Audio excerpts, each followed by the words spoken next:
고려-거란 전쟁에서 가장 좋았던 것은 그동안 잘 몰랐던 고려 영웅들의 활약을 볼 수 있다는 점이었는데요. 점점 주인공인 강감찬의 비중이 커지면서 그 부분들이 조금 약화되는 면이 있는 것 같아요.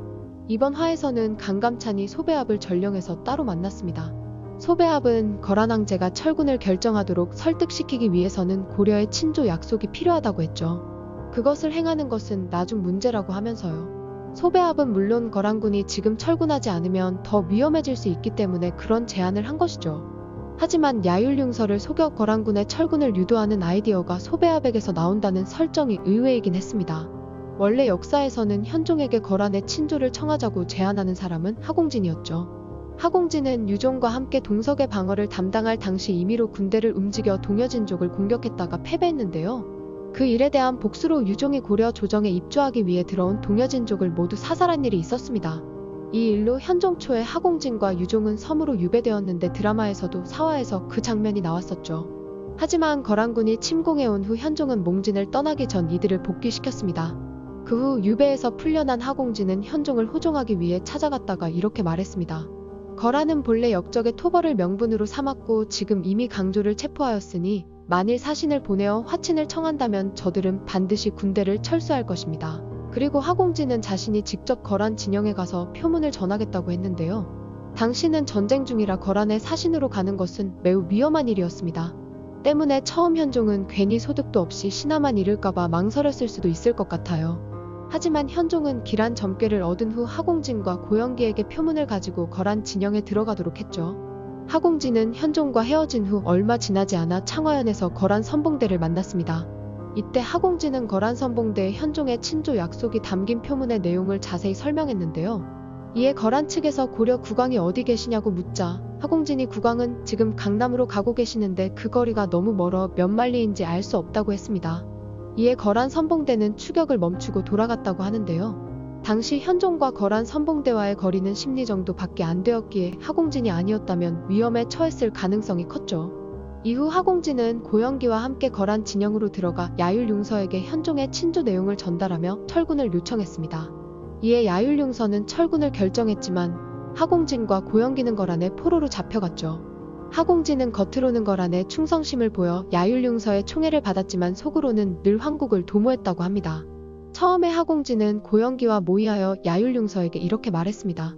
우리나라는 이제 이미 망하였으니 원하옵건대 저희들이 군사를 이끌고 점검하여 오고자 합니다. 이에 야율융서는 허락했다가 곧 현종이 개경으로 돌아왔다는 소식을 접하고 두 사람이 돌아오지 않을까봐 가지 못하게 막았죠. 그러고는 고영기는 중경에 살게 하고 하공진은 영경에 살게 한 후 양갓집 딸과 결혼까지 시켜 정착할 수 있도록 유도했다고 하네요. 하지만 하공진은 고려를 잊지 못해 계속 황국을 모의했다고 하는데요. 결국 하공진은 조국으로 돌아가기 위해 좋은 말을 많이 사서 고려로 가는 길에 배치해 두었는데 그것을 거란 황제에게 들키고 말았습니다. 이에 야율융서가 하공진을 추궁하자 그는 이렇게 말했다고 합니다. 저는 우리나라를 감히 배반할 수 없습니다. 죄는 만번 죽어도 마땅하나 살아서 대국을 섬기기를 원하지 않습니다. 하공진은 마침내 속마음을 사실대로 말하고 만 것이죠. 그런데도 하공진을 총애했던 야율융서는 또다시 거란의 신하가 되기를 설득했다고 하는데요. 이에 하공진은 자신의 뜻을 더욱 강하게 내세웠고 결국 끔찍한 죽음을 당했다고 합니다. 후에 현종은 교서를 내려 하공진의 공훈을 기록하고 그의 아들 하칙충에게는 녹봉과 자급을 올려주었습니다.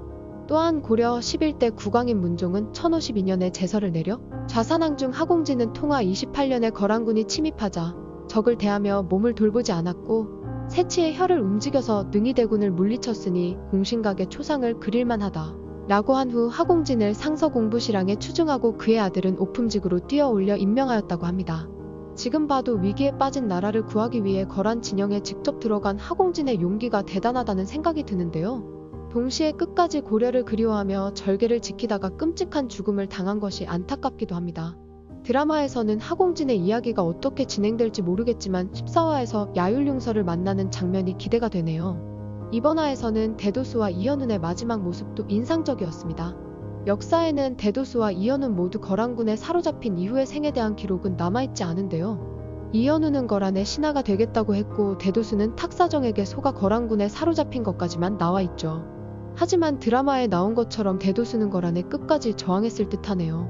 또한 드라마 안에서 죽기 전에 배신자 이현운을 처치한 모습은 정의로운 이미지에 그에게 어울리는 전개였던 것 같아요.